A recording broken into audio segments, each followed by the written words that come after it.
Mes chers compatriotes, les lobbies n'en finissent pas de faire pression sur la Commission de Bruxelles. Rien ne s'arrange vraiment malgré les promesses.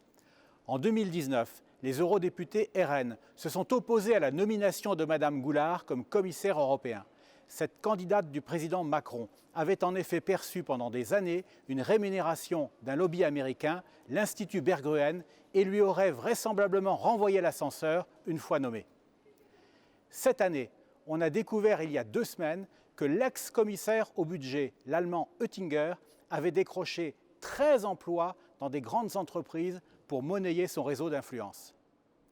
Et cette semaine, la Commission von der Leyen ose publier une proposition de réforme relative aux services numériques qui ne tient pas compte des mises en garde de la Commission des affaires juridiques du Parlement européen, dans laquelle je siège.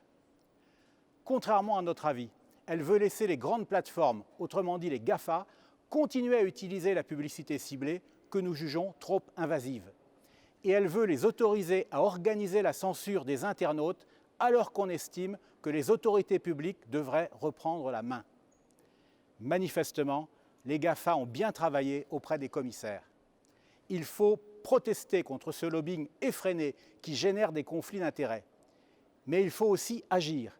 Sur ma proposition et sur celle d'autres eurodéputés, la Commission des affaires juridiques est en train d'écrire un texte qui demande la création d'un organe de contrôle éthique des commissaires, des ex-commissaires et des candidats aux fonctions de commissaires. Tant qu'on n'aura pas cela, les abus continueront. Vous pouvez compter sur moi pour soutenir ce projet en attendant une solution plus radicale qui consistera à transformer l'Union européenne en Europe des nations.